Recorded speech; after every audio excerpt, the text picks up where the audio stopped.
2 اگست اور اختیار صاحب کوئی آپ کی مرکزی لیڈرشپ کا ابھی دوبارہ کوئی پلان ہے وزٹ کا دوسرے تیسرے مرحلے سے پہلے یا بس یا مہم ختم ہو گئی ہے باقاعدہ جو مہم ہے؟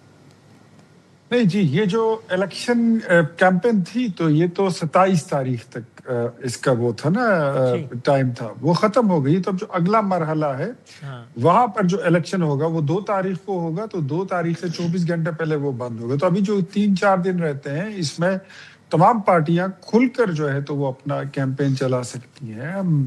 مرکزی بھی آ سکتی ہے سر بھی وہ بھی جائے گی اور جو سیکنڈ ٹیئر کی لیڈرشپ ہے وہ بھی جائے گی. تو یہ آپ کو ملیں گی، یہ ایسا ہی ہوتا ہے. اور کس بات کا زیادہ امکان ہے کہ اگر آپ کی جماعت جیتتی ہے اختیار صاحب تو پیپلز پارٹی کے اتحادی ہونے کا زیادہ امکان ہے یا آئی پی پی کے؟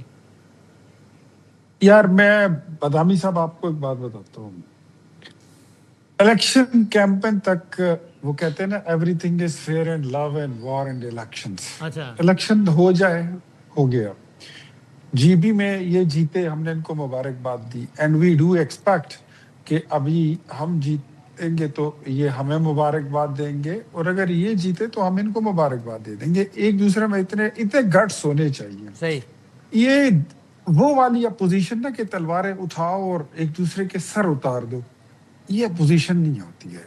میرے لیڈر نے، میرے قائد نے، نواز شریف نے وہاں جا کر بھی یہ بات کی تھی کہ تنقید ہونی چاہیے، نوک جھونک ہونی چاہیے، تعمیری تنقید ہو، ہیلدی کمپٹیشن ہو. صحیح ہے. لیکن یہ مار دھاڑ یہ والی چیزیں یہ نہیں. ہماری سیاست جو ہے وہ بڑی فریجائل ہو چکی ہے. میرے خیال میں اس کو مضبوط بنانے کے لیے کچھ ایک لائن، کچھ آپ کو ایک لمٹ جو ہے وہ سیٹ کرنی پڑے گی کہ اس سے آگے نہیں جانا. سو آئی بلیو کہ کشمیر کا جو سینسیٹیو ایریا ہے اور وہاں کے جو سینسیٹیو حالات ہیں، نو بڈی از ان دس پوزیشن کہ کوئی وہاں پہ سولو فلائٹ لے اور اس کو ان مشکلات سے نکالے.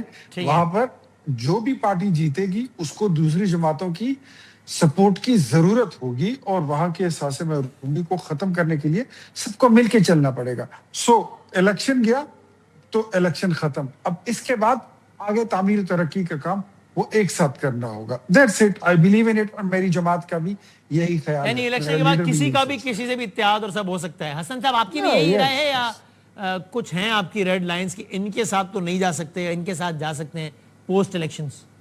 نہیں دیکھیں، پاکستان پیپلز پارٹی کی تو بادامی صاحب کبھی بھی اس قسم کی سیاست نہیں رہی کہ ہم ہٹ دھرمی کی. ہم نے تو جنرل ضیاء الحق کی جو بڑے اتحادی تھے اور بھٹو صاحب کی شہادت کے بعد ایم آر ڈی بنی تو آپ نے دیکھا ہوگا کہ بیگم نصرت بھٹو صاحبہ ان کے ساتھ بھی بیٹھی. ہم تو جمہوریت کو لے کر چلنے والے لوگ ہیں اور مینڈیٹ کا احترام کرنے والے لوگ ہیں. 2008 کے اندر آپ کو یاد ہوگا کہ single largest party Pakistan Peoples Party تھی پنجاب کے اندر، لیکن سی او ڈی کے تحت ہم نے اس وقت پی ایم ایل این کو گورنمنٹ دی.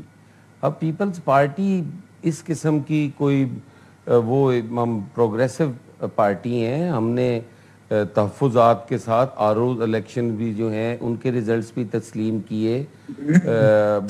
ہماری جو الیکشن ہے اس کے بعد پارلیمانی پولیٹکس ہوتی ہے اور ہم پارلیمان کو اسٹرینتھن کرنے کے لیے کردار ادا کرتے ہیں. انشاءاللہ تعالی یہ گالم گلوچ، یہ مار دھاڑ، یہ جھگڑا، یہ تو پیپلز پارٹی نے کبھی بھی نہیں کیا. ہمارے تو عدالتی قتل ہوتے رہے، ہم خاموش رہے. ہم پرامن احتجاج کرتے رہے، ہم خود سوزیاں کرتے رہے، لیکن ہم نے بندوق نہیں اٹھائی، ڈنڈا اٹھایا، توڑ پھوڑ نہیں کی. تو پاکستان پیپلز پارٹی تو وہی بات ہے، الیکشن کا نتیجہ آ جائے، نمبر سب کے آ جائیں، پھر اس کے بعد فیصلہ ہوگا. کسی کی بھی کسی کے ساتھ بھی سب بندی ہو سکتی ہے. آپ بھی تھینک یو سر. اب دیکھتے ہیں فائنل نتیجہ آج کا کیا آتا ہے.